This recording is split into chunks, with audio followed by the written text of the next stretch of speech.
Hello and welcome to our new episode frustration insurance agent की भड़ास। कहीं इस प्रोग्राम का नाम सुनकर आपको ऐसा ना लगे कि हम कुछ नेगेटिव बात कर रहे हैं। दरअसल इस प्रोग्राम से आपके बिजनेस में एक बहुत बड़ी क्रांति आने वाली है।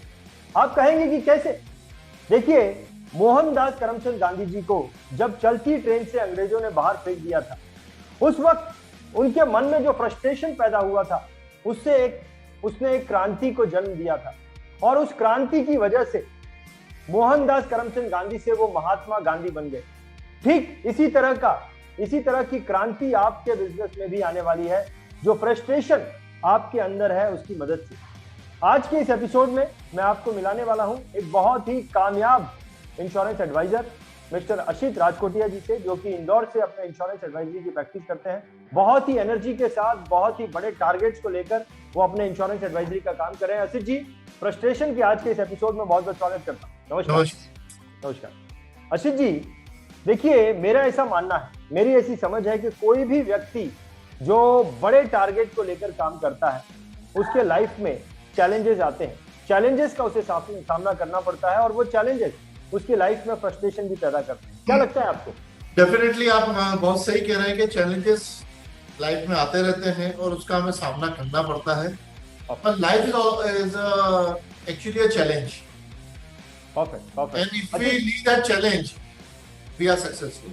Absolutely, you are absolutely correct. Ashit ji, इससे पहले कि मैं आपसे रिक्वेस्ट करूं, क्योंकि मैं जानता हूं, मैं आपको बहुत समय से जानता हूं कि आप किस तरीके से काम करते हैं, आपके काम करने का तरीका क्या है, कितनी बड़ी सोच लेके आप काम करते हैं। इससे पहले अशित जी कि मैं आपसे रिक्वेस्ट करूं कि आप किस तरह के चैलेंजेस का सामना कर रहे हैं, किस तरह के फ्रस्ट्रेशन का सामना कर रहे हैं, उससे पहले मैं आपको बताना चाहता हूं, हमारे दर्शकों को भी बताना चाहता हूं कि ये जो फ्रस्ट्रेशन प्रोग्राम हमने बनाया है, दरअसल ये नेशनल मेगा माइंड शो, जो कि जनवरी महीने की 10, 11, 12 तारीख को होने वाला है, उस नेशनल मेगा माइंड शो के लिए हमने एक सीरीज शुरू की है, जो कि जनवरी महीने तक ये सीरीज चलने वाली है।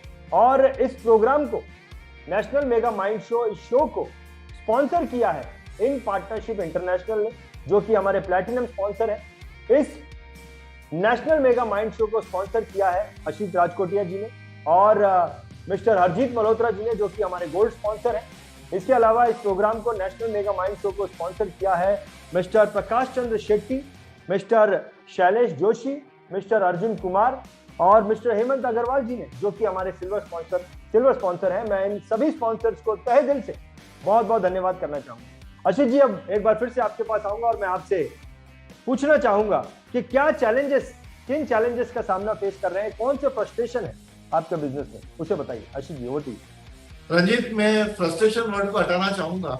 मैं उसको चैलेंज रहूंगा, क्योंकि जिंदगी जीना है तो चैलेंजेस तो आएंगे और उससे सामना भी करना पड़ेगा। लाइफ में चैलेंजेस बहुत सारे हैं। मेरे सामने अभी सबसे बड़ा चैलेंज है कि दिसंबर तक मुझे टीओटी कंप्लीट करना है। ऑलमोस्ट हाफ द वे में कंप्लीट कर चुका हूँ। हाफ द वे ना कि हाफ वे में थोड़ा सा कम है, क्योंकि कुछ प्रीलिम्स आई हैं, परंतु वो क्वार्टरली आई है, तो वो उसको अपन हाफ द वे ना कह सकते हैं। आप ये कह सकते हैं कि I am the age of COT और समथिंग। प्रोस्पेक्ट्स काफी हैं। एक चैलेंज है कि मुझे दिसंबर तक, क्योंकि बड़े केसेस में सेंट्रल ऑफिस में या जोनल ऑफिस में काफी टाइम लग जाता है, केसेस कंप्लीट कराने में काफी टाइम लगेगा। सबसे बड़ा चैलेंज ये है कि बिजनेस लाके उसको इमीडिएटली कंप्लीट कराना। और अगले 20 दिन 18 तारीख से करीबन 10 दिसंबर तक मैं इंदौर में नहीं हूँ। ये बाहर रहूंगा, फिर एक दिन के लिए आऊंगा, फिर बाहर जाऊंगा, फिर इंदौर आऊंगा। तो मेरे 20 दिन तो ये अभी नहीं है मेरे हाथ में, परंतु मेरे साथ मेरा स्टाफ भी है और फोन तो है ही जिंदाबाद, अपने साथ रहेगा सब जगह।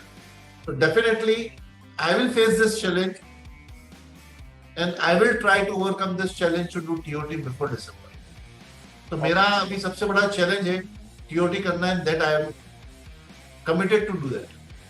परफेक्ट। और कभी कभी अशित जी, जब दो सवाल हमारे मन में आ जाते हैं कि कहीं किसी वजह से, कहीं डॉक्यूमेंटेशन की वजह से, या फिर आपने बताया सेंट्रल ऑफिस से जो है अप्रूवल की वजह से, किसी वजह से अगर मेरा टारगेट अचीव नहीं हुआ तो क्या होगा?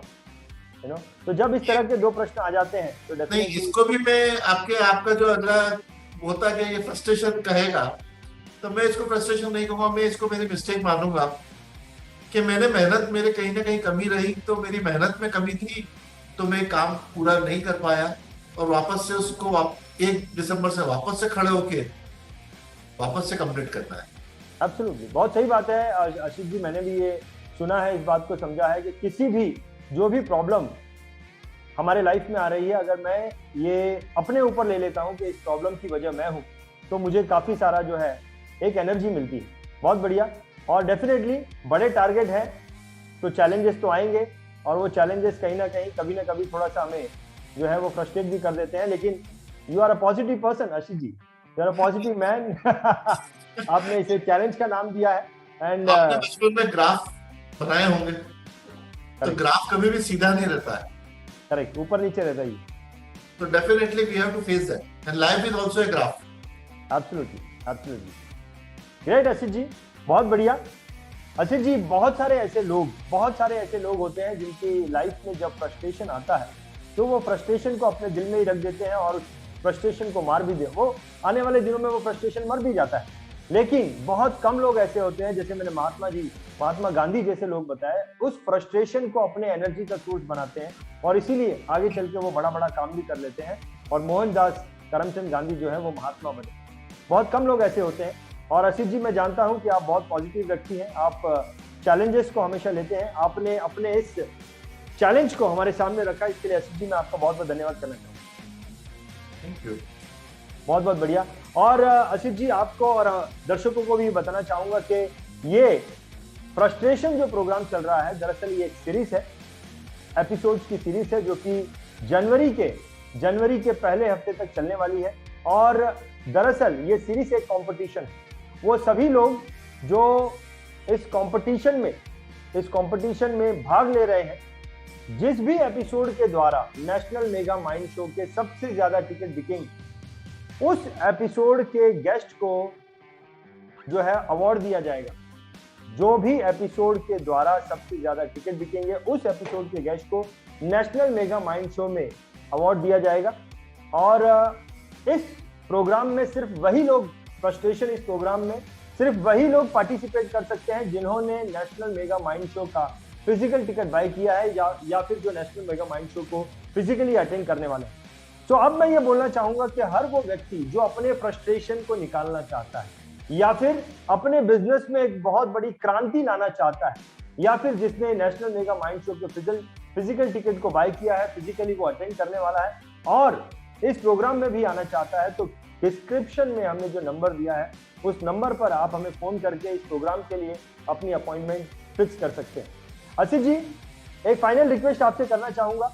आप नेशनल मेगा माइंड शो में फिजिकली अटेंड कर रहे हैं, आपसे रिक्वेस्ट करना चाहूंगा कि आप बताएं कि किस वजह से एक व्यक्ति को नेशनल मेगा माइंड शो का फिजिकल या वर्चुअल प्रोग्राम अटेंड करना चाहिए। Over to you. National mega mind का जो शो है 10, 11, 12 जनवरी, मैंने अपने कुछ दोस्तों के साथ टिकट बुक कर चुका हूं। आई एम कमिंग देयर, और मैं इसलिए अटेंड करना चाहता हूं क्योंकि मैंने तो ऐसे बहुत सारी ट्रेनिंग अटेंड करी हुई है, इंडिया में, आउट ऑफ इंडिया में मैंने बहुत सारी ट्रेनिंग अटेंड करी है। और हर ट्रेनिंग में आप देखें, सबका मजमून तो एक ही रहता है कि you have to be a positive, और जुनून के साथ काम करना है। मोटिवेशन सब जगह रहता है, कहने के तरीके अलग हैं, समझने के तरीके अलग हैं। परंतु मैं इसलिए अटेंड करना चाहूंगा क्योंकि मुझे मेरे 100 नए दोस्तों से मिलना मिलेगा, क्योंकि ये प्रोग्राम केवल 100 जनों के लिए है। इंडिया के अलग अलग कोनों से 100 जने आ रहे हैं। उनके क्या बिजनेस आइडिया है, वो बिजनेस किस तरीके से करते हैं, वो आज इंडस्ट्री में जो मुकाम हासिल कर चुके हैं कैसे करा है।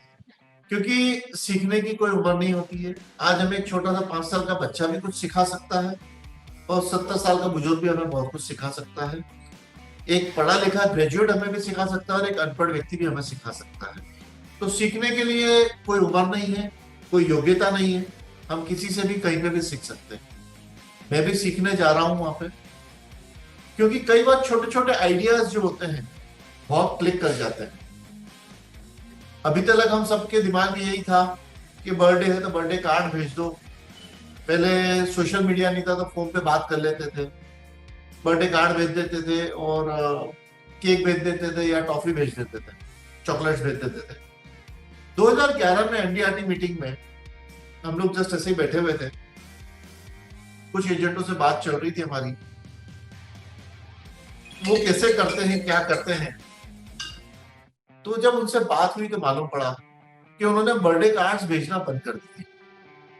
और व्हाट्सएप तब नया नया ही आया था, 2010 में नया नया व्हाट्सएप आया था। बोले उन्होंने बर्थडे कार्ड्स भेजना बंद कर दिए हैं। और अब वो क्या करते हैं कि बर्थडे एनिवर्सरी पे कभी ब्रेकफास्ट पे या लंच पे या डिनर पे बुला लेते हैं। एनिवर्सरी पे उनको किसी थिएटर का, हस्बैंड वाइफ को शो का टिकट भेज देते हैं या डिनर कूपन दे देते हैं। तो उससे उनके कॉन्टेक्ट काफी बढ़े, रेफरेंसेस काफी बढ़े, रिलेशन काफी बढ़े एक दूसरे से, तो उनको बिजनेस में काफी फायदा हुआ। सेम चीज मैंने यहाँ पे अपनाई, तो definitely I got very good businesses और मेरा बिजनेस जरूर ग्रो हुआ। एक छोटा सा आइडिया था और जस्ट कैजुअल बात करने में ये बातें निकली। तो मैं बस यही सीखना चाहता हूँ अपने दूसरे 100 एजेंटों से कि वो किस टाइप के छोटे छोटे आइडियाज से उन्होंने कैसे कार्य करें। तो आप भी आइए, जरूर से अटेंड करें। यदि आप फिजिकल नहीं आ पा रहे हैं तो वर्चुअली जरूर अटेंड करें। Thank you. परफेक्ट, बहुत बढ़िया आशीष जी, बहुत ही सुंदर तरीके से आपने ये मैसेज दिया है बहुत सारे इंश्योरेंस एजेंटों को क्यों उन्हें नेशनल मेगा माइंड शो इस प्रोग्राम को अटेंड करना चाहिए। बहुत बहुत धन्यवाद आशीष। Thank you. और अंत में मैं दर्शकों को ये बोलना चाहूंगा कि आपने हमारे इस एपिसोड को पूरा देखा, इसके लिए आपका बहुत बहुत धन्यवाद। बहुत ही जल्द मैं आपको किसी और इंश्योरेंस एडवाइजर के साथ उनके फ्रस्ट्रेशन के साथ फिर मुलाकात करूंगा। तब तक के लिए अलविदा, बहुत बहुत धन्यवाद।